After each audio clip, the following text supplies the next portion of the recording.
Vocês lembram do vídeo que fizemos sobre o caso P. Diddy recentemente aqui no canal?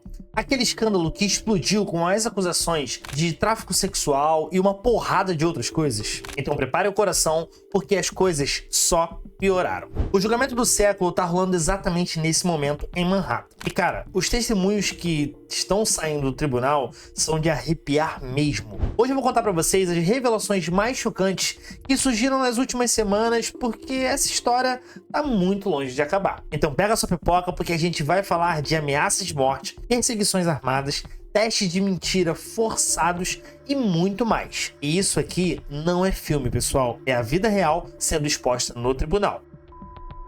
E como de costume, ó, dei essa pausa rápida aqui para você clicar nesse joinha aqui embaixo, ó, no curtir, se inscreve no canal, ativa o sininho, vocês assim conseguem ajudar a gente a continuar produzindo esse tipo de conteúdo e também brevemente ajudando até nos processos que a gente pode seguir. Mas vamos voltar agora pro texto e explicar um pouco mais para vocês sobre as novas atualizações do caso P. Diddy.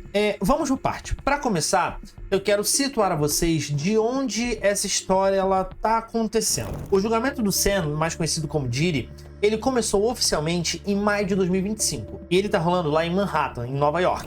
O cara tá preso desde setembro do ano passado e olha só, já tentaram liberá-lo 2 vezes com fiança e foi negado as 2 vezes. O juiz considerou que ele representa risco tanto para a comunidade quanto para as testemunhas também. E é o mais correto a se fazer, mantê-lo em cárcere. E vocês precisam ver como ele tá diferente no tribunal. Nada daquele Diddy que esbanjava ostentação, que a gente conhecia, afinal. O cara tá lá de suéter básico, calça social, parecendo um tiozinho qualquer. Longe daquela figura toda poderosa que foi construída em Hollywood e também no cenário musical. O júri é composto por 12 pessoas que vão decidir o destino dele. E se ele for condenado em todas as acusações e sentenças, pode chegar à prisão perpétua. E é isso mesmo que vocês ouviram, ele pode nunca mais sair da cadeia. O julgamento deve durar pelo menos 8 semanas, então ainda tem muita coisa para rolar, mas as bombas que já explodiram são de outro mundo. Agora vem a parte que vocês estavam esperando.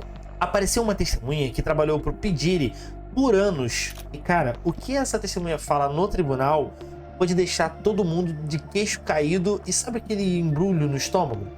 Ouçam só. O nome dela é Capricorn Clark. Ela foi assistente pessoal do P. Diddy entre o período de 2004 a 2006 em média. Depois voltou entre 2016 e 2018 como diretora da marca de Cass. Ou seja, a mulher viu tudo de perto por mais de uma década. E desde o primeiro dia do trabalho dela, a coisa já começou bem pesada. Ela contou para o júri que no primeiro dia como assistente pessoal do P. Diddy, ele a levou ali para o Central Park.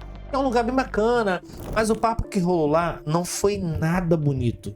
Tava ela, o Diddy, um segurança que todo mundo chamava de tio Paul, sei lá como é que fala. Um cara que ela descreveu como tendo porte de jogador de futebol americano. O cara era muito intimidador. E foi aí que o Diddy falou uma parada que gelou o sangue dela. Ele ameaçou diretamente dizendo que se ela tivesse ligação com um desafeto que ele tinha ali, ele mandaria matá-la a todo custo. Isso porque ela tinha trabalhado antes para Death Row Records, que era a rival da Bad Boy. E ela disse que o Diddy falou isso super calmo, como se fosse uma coisa mais normal do mundo. Enquanto isso, o tio Paul ali, que só ficou ali parado, estoico, sem falar nada, ele parecia um capanga de filme de máfia mesmo. O cara sabia exatamente o que estava fazendo. O pior é que não para por aí, pessoal. Alguns meses depois, ela foi acusada de roubar umas joias caríssimas que estavam emprestadas do Jacob, o joalheiro, um cara famoso que faz joia pra galera do hip hop.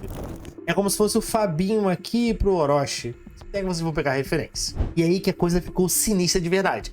Levaram ela para um prédio abandonado, que seria a nova sede da Bad Boy, trancaram ela no 6º andar e, cara, isso realmente para ela foi algo muito ruim e que ela não conseguisse sair ali, né? E lá tinha um cara enorme que ela disse que era tipo 6 vezes o tamanho dela, fumando cigarro, bebendo café. E esse cara, ele falou uma coisa que também arrepiou bastante. Você vai fazer um teste de mentira. Se não fizer, a gente joga no West Drive. Gente, vocês conseguem imaginar o desespero dela? A mulher ficou apavorada, e é óbvio. E sabe o que aconteceu? Ela teve que fazer teste de mentira por 5 dias seguidos. O dia inteiro fazendo teste porque os resultados sempre davam inconclusivos. Claro, a mulher estava em pânico total e durante esses 5 dias o Jiri nem apareceu para ver como ela estava. Só mandou ela para o sacrifício e ficou ali na dele. Mas isso ainda não é o pior de todos os fatos. É só o começo da loucura que essa mulher infelizmente presenciou. Agora preparem-se, porque o que vai seguir em frente é a parte mais pesada de todo o testemunho. E olha, já estava muito pesado anteriormente. Em dezembro de 2011, a Cassie, que para quem não lembra é a mulher que gerou toda essa polêmica com o P. Diddy e se relacionou com ele por um longo tempo. Ela estava tendo um caso com um cara. E coisa breve, aparentemente eles estavam num tempo do relacionamento. E aí a Capricorn, ela até aconselhou a Cassie a comprar um celular pré-pago porque ela estava com medo que o Diddy ele descobrisse e rastreasse a ligação dos dois. E o instinto dela estava certo, porque num belo dia ela estava na casa dela e de boa quando começou uma batida desesperadora na porta dela. Ela olhou pelo olho mágico e ela viu o P. Diddy lá, super alterado, andando pra lá e pra cá. Quando ela abriu a porta, o cara tava lá com a roupa toda rasgada, a calça rasgada, mostrando a cueca e o mais aterrorizante, ele tava com uma arma na mão. E eu pedi ele soltou a frase que ficou gravada na cabeça dela e aterroriza até de pensar mesmo. Ele falava isso várias vezes, vamos matar esse cara, se referindo ao Kid Cudi. Ela não queria ir, óbvio, mas ele a forçou a entrar no carro e tinha mais um cara dirigindo, que era até então o irmão de um outro segurança. E o Diddy colocou a arma no colo dele ali dentro do carro. E eles foram direto para Hollywood, onde o Kid Cudi ele morava na época. E gente, enquanto eles estavam indo para lá, a Capricorn, ela ligou pro celular pré-pago da Cassie e falou: Cassie, que porra é essa? Ele me trouxe aqui pra matar o Kid Cudi. E ele não estava brincando em momento algum. O Kid Cudi tava no telefone com a Cassie e ela conseguiu avisá-lo pra ele não ir pra casa. Quando chegaram lá, o Diddy e o outro cara que tava dirigindo, eles entraram na casa. E sim, eles invadiram a casa do outro cara. A Capricorn, ela ficou no carro apavorada. Mas aí é o que vem a parte mais tensa. O Kid, ele chegou em casa, mas quando ele viu o Scalad na frente da casa dele, ele acelerou e saiu em disparada. E aí começou uma perseguição pelas ruas de Hollywood como se fosse um filme. E se vocês pararem para analisar, isso parece muito roteiro, só que é na vida real. Eles perseguiram o Kid Cudi até perdê-lo de vista. Foi aí que a polícia chegou na casa dele. Mas a história não termina aí. Depois de toda essa loucura que aconteceu, eles foram buscar a Cassie. E quando chegaram na casa do Diddy, o que aconteceu foi bem marcante e bem brutal. O Diddy partiu pra cima da Cassie com uma violência absurda. A Capricorn, ela descreveu que ele ficou chutando-a sem parar. Ele não usou as mãos. Ela ficou encolhida em posição fetal, chorando baixinho enquanto ele chutava e até conseguia expulsá-lo ali pra rua. E o pior, tinha várias pessoas assistindo, incluindo o motorista, que era irmão do segurança, e outros seguranças também. E acreditem, ninguém fez nada. O Diddy ainda ameaçou a Capricorn, dizendo que ela se interferisse ali, ele acabaria com ela também. E foi aí que a Capricorn, ela teve que ligar para a mãe da Cassie e falar: eu não posso chamar a polícia, mas você pode. Imaginem o desespero dessas mulheres vivenciando um momento de terror naquele momento. E a cereja do bolo, algumas semanas depois, o carro do Kid Cudi, ele simplesmente explodiu com um coquetel molotov. Muita coincidência, vocês não acham? Agora eu quero contar para vocês também uma coisa que mostra que esse padrão de comportamento do Diddy, ele vem de muito tempo atrás. A Capricorn, ela contou que desde 2004, isso dá mais ou menos aí 21 anos em média, ela já tinha que preparar quartos de hotel especiais para o P. Diddy. E não era para ele dormir tranquilo. Ela tinha que desempacotar uma mala do Louis Vuitton que vinha sempre com drogas e principalmente êxtase. E uma caixa de câmera que ela tinha lubrificantes e óleo de bebê e coisas para ele utilizar durante a noite. Isso era toda vez que ele ia pro hotel. Ela disse que depois que tinha que limpar os quartos e tinha óleo de bebê espalhado por todo lado, até nas paredes. E o mais louco é que isso acontecia desde 2004, bem antes da história com a Cassie ela começar. Ele fazia isso com a Kim Porter, que era a mãe de alguns dos filhos dele. Ou seja, pessoal, não foi coisa que começou com a Cassie, era um padrão de comportamento que já durava décadas do P. Diddy. E sobre as condições de trabalho, era simplesmente desumano. A Capricorn, ela falou que trabalhava de forma ali intensa, literalmente.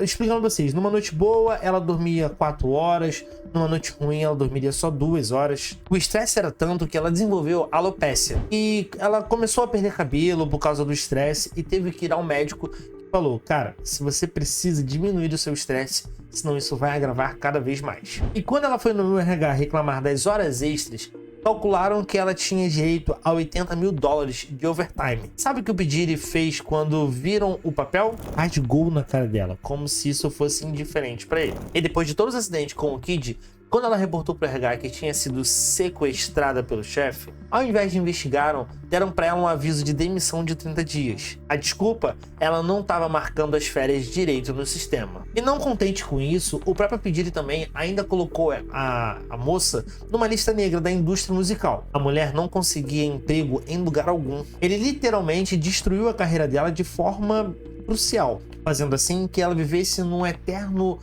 às sombras do P. Diddy. Agora, óbvio que a defesa do Diddy não ia ficar parada, né? Eles encontraram uma brecha para tentar desacreditar o testemunho da Capricorn. A estratégia deles foi: se foi tudo isso mesmo, por que diabos ela queria voltar a trabalhar para ele? E essa até que é uma pergunta muito perturbadora.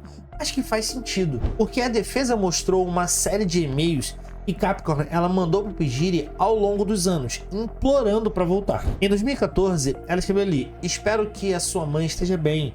Em 2015, ela respondeu: o prazo para você ficar bravo comigo já passou, faz tempo. No aniversário dele, ela mandou: feliz aniversário, boa sorte com seus novos projetos. E a mais chocante foi em 2024, ano passado, quando a treta toda estourou. Ela chegou a se reunir com os advogados dele para propor voltar como chefe de staff. Isso depois das casas dele terem sido invadidas pela polícia. A ideia era que ela voltasse para melhorar a imagem dele na mídia, já que ela era conhecida desde o começo da carreira dele. Então isso iria apaziguar um pouco toda a treta. E a defesa bateu pesado nisso. Como é que você diz que foi sequestrada, ameaçada de morte, viu o P. Diddy agredir mulheres e ainda assim quer voltar a trabalhar diretamente com esse cara? E a Capricorn, ela quebrou no tribunal, chorou mesmo, explicou que ela só queria sustentar o filho dela, que ela queria a vida de volta que ela tinha e que ela queria trabalhar na indústria musical de novo. E isso é uma coisa que a gente vê muito em relacionamentos abusivos. A pessoa ela sofre o abuso, mas por dependência emocional e até financeira, ela acaba cedendo a coisas que ela não faria se estivesse tranquila tanto no emocional quanto no financeiro. E é o mesmo padrão que eles tiveram que explicar com a testemunho do Cassie. Bem, pessoal, esse foi um dos testemunhos da Capricorn, sendo que tem várias outras pessoas a serem ouvidas pela justiça. Ou seja, essa foi só uma gotinha ali no meio do oceano e dando aquele gostinho do que tá rolando no julgamento do P. Diddy. E olha que ainda tem muita coisa pela frente. As próximas testemunhas incluem investigadores da polícia de Los Angeles e do Corpo de Bombeiros também. E eles vão falar sobre a investigação do carro que foi explodido do Kid. Tem também mais testemunhas que trabalharam para ele ao longo dos anos. E o julgamento deve durar mais umas 8 semanas em média. Então, ainda vai ter muita bomba explodindo por aí. E se ele for condenado em todas as acusações, cara, é prisão perpétua, a queda de um dos maiores nomes do hip hop mundial. E é impressionante como uma pessoa que construiu um império musical e empresarial também, ele pode estar tão envolvida em tantas coisas sombrias. Isso faz muita gente pensar em quantas outras figuras poderosas estão por aí fazendo coisas horríveis, achando que nunca vai dar em nada. Mas pelo menos agora as vítimas, elas pelo menos estão tendo voz. Elas estão conseguindo falar a verdade sobre o que aconteceu em meio ao tribunal. E isso é muito importante, independente de qual seja o resultado final. E vocês, pessoal, o que vocês acharam dessas atualizações do caso do P. Diddy? Elas são bem chocantes na minha opinião. E agora eu quero saber a opinião de vocês aqui embaixo. Deixa nos comentários o que vocês estão achando desse julgamento, se vocês estão acompanhando. E não se esqueça de deixar aquele like aqui embaixo, se inscrever no canal para não perder nenhuma atualização que vamos trazer ainda. Porque, pelo visto, isso está bem longe de acabar. Pessoal, muito obrigado. Beijo no coração de vocês. Fui.